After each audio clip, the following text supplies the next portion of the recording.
حين ولدت أعطيتني قلبا صغيرا خاليا ملأته حبا لك حبا نقيا صافيا حين ولدت أعطيتني قلبا صغيرا خاليا ملأته حبا لك حبا نقيا صافيا.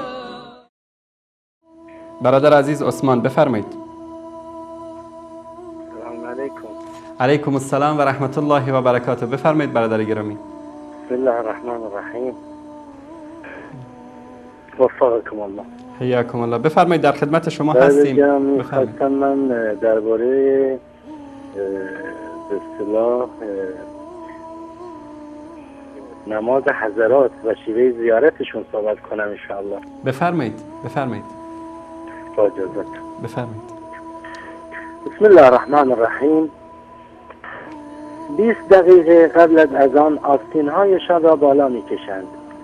فیگوری می‌گیرند که هر کس از دور ببیند می‌فهمد که این آقایان می‌خواهند نماز بخوانند.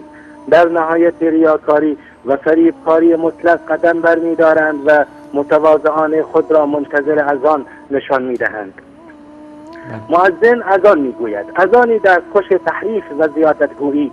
از اشهد ان علی ولی اللهش تا حی علی خیر العملش خواهی فهمید که این نماز نیست.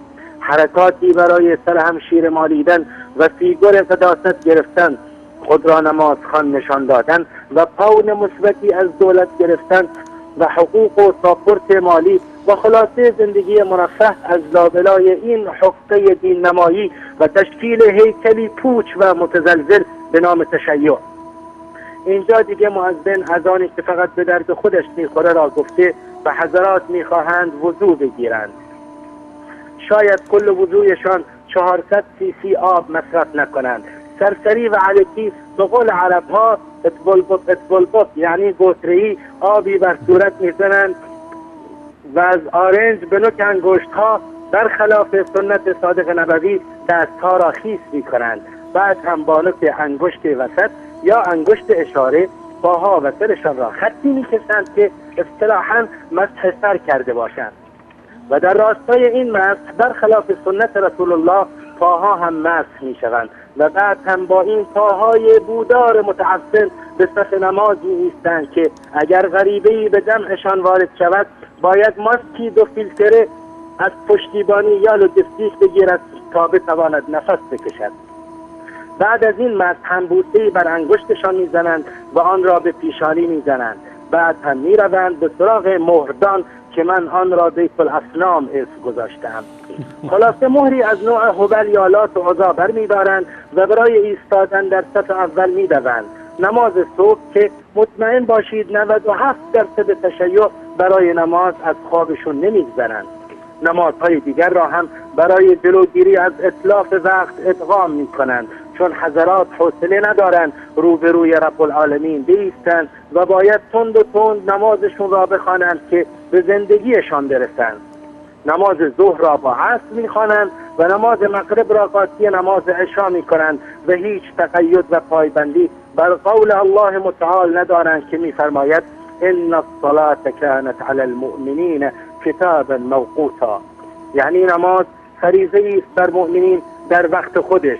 آخر اینها مؤمنند که بخواهند این فریضه الهی را در وقت خودش ادا کنند. بهشان میگویی بابا شما که بعد از نماز ظهر مبادرت به اقامه نماز عصر میکنید، الان که هنگامه عصر نشده و اسامی نماز بارزترین دلیل بر اقامه جداگانه نماز هستند، به دروغ به رسول الله بهتان میبندند که به این شکل نماز میخوانده. رسول مکرم در سفر و حضر و یا در غزوات نمازهایش را ادغام میکرده، نه در تمام مراحل زندگی، اما میبینید که گوششان به این حرفها بدهکار نیست. بر فرض این که زندگی شما آنقدر مهم است که وقت ندارید روزی 5 بار در پیشگاه رب العالمین به نماز بایستید، این تسبیحات اربعه را از کجا در نماز جای داده اید؟ رسول معظم که به این شکل نماز نمیخونده، میگویند فاطمه زهرا خواب نمی رفته. رسول الله بهشان میگوید 33 بار سبحان الله، 33 بار الحمدلله و 34 بار الله اکبر بگو تا آرامش به دلت وارد شود و بتوانی راحت بخوابی. خب این که برای آرامش حضرت فاطمه بوده، پس چیست به نماز؟ چرا عوض قرائت سوره حمد در رکعت سوم نماز مغرب و رکعت‌های سوم و چهارم نمازهای ظهر و عصر و عشا تسبیحات اربعه می‌خوانید؟ حضرت فاطمه که این تسبیحات را خواندند، آرامش گرفتند، خوابیدند و بعد فوت شدند و به لقاء الله پیوستند و شما هنوز در این بدعت و زلالت و جهل خود پافشاری میکنید.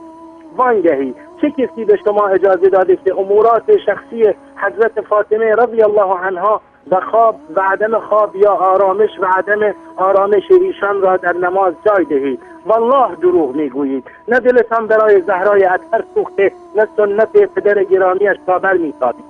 آخر شما مذهب 70 فرقه‌ای، نقطه‌ای روشن و مثبت در کارنامه‌تان دارید. قرامته، حشاشون، جارودیه، اسماعیلیه، سبعیه، حوثیین، زیدیه، نصیریه که هر کدام از دیگری وحشیتر و خرافتر که حتی ارزش اشغال فضای یک ورق را ندارید. و اما برگردیم به موضوع نماز.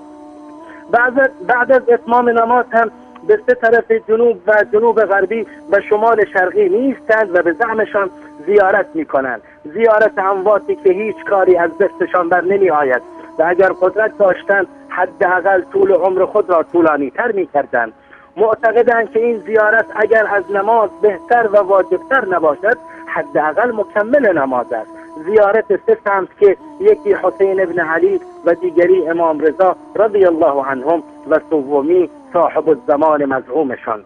من نمیدانم برای زیارت این موجود افسانه‌ای چرا به طرف جنوب رو میکنید. آیا او از طرف جنوب ظهور میکند؟ او که از طرف آسمان می آید، پس باید به کمر بخوابید و به طرف آسمان رو کنید و زیارتش را بخوانید.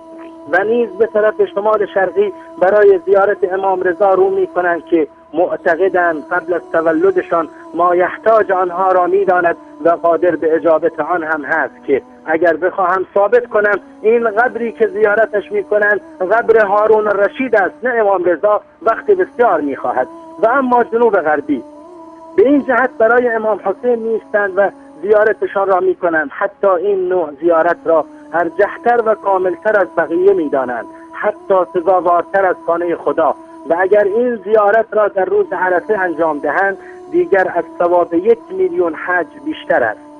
روز عرفه که بانی و مؤسسش مناسک حج بیت الله است، لکن این حضرات به حج می روند که در عرفه زیارت امام حسین را بکنند و این زیارت را هم مقبول تر از حج بیت الله می دانند.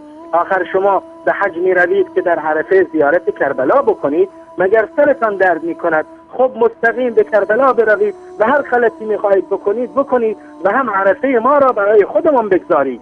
وانگهی چرا امامان دیگر شما جهت و سمت و سوی جغرافیایی ندارند؟ این 8 جهت جغرافیایی کفاف امامانتان را نمی کنند.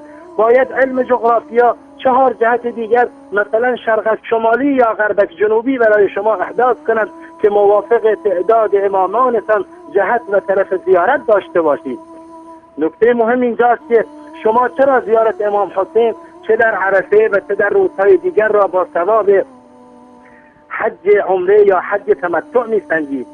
چرا نمیگویید زیارت قبر امام حسین برابر با 1 میلیون ثواب اطعام فقیر، یا برابر با 1 میلیون اجر نوازش یتیم، یا برابر با ثواب 1 میلیون رد کردن کوری از عرض خیابان است؟ و یا چرا زیارت امام حسین را با ثواب اعمالی چون زکات، نماز، انفال یا ایثار و جهاد در راه الله متعال و یا حتی زیارت قبر خمینی یا دیدار خامنه‌ای یا همنشینی و هم صحبتی با خاتمی یا هاشمی و یا حتی ذکر کردن عمار یاسر بنیتی یا نظر برای سلمان فارسی یا مقداد نمی سنجید؟ مگر نه اینکه این قدیسان به جز کل صحابه مرتد نشدند؟ شما کوته فکران نیک میدانید حج ثوابی به طبع بیشتر از این اعمال است، چون شما به خوبی میدانید که زیارت خانه خدا پاک کننده معاصی گذشته انسان و قرار دادن بشر در زمره صالحان می باشد.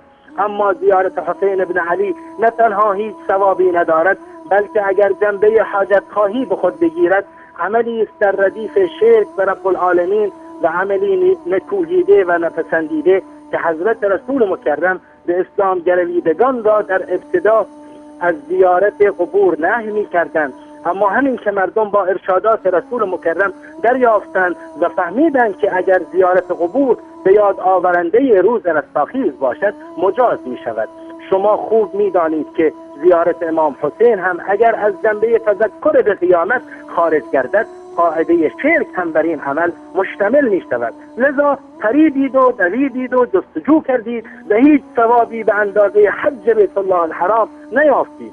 لذا در پیروانتان که حسین گویان کرامت انسانیشان را لگدکوب می کنند و گاهی خود را سگ رقیه، کلب رضا و خوک و خر زهرا می نامند، در راستای مبارزه با عربیت و اسلامیت همان گونه که صاحب الزمان خیالیتان می آید و 2/3 عربها را می کشد و از این که بیت الله الحرام در یک کشور عربی است، لذا با این تفکر شوم و باطل زیارت امام حسین را بیشتر از ثواب 1 میلیون حج امت عربی و اسلامی می دانید.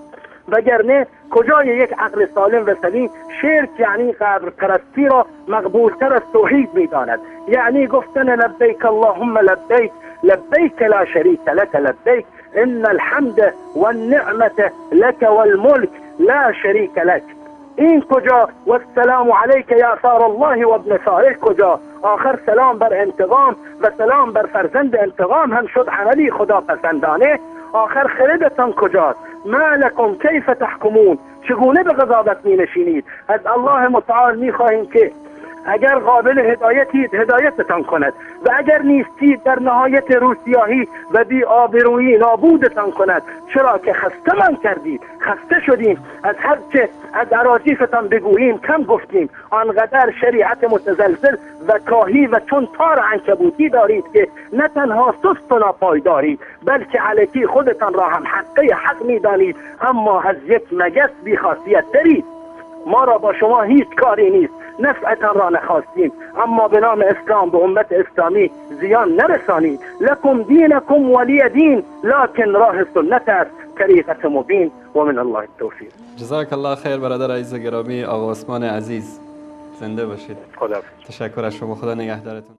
حين ولدت أعطيتني قلبا صغيرا خاليا ملأته حبا لك حبا نقيا صافيا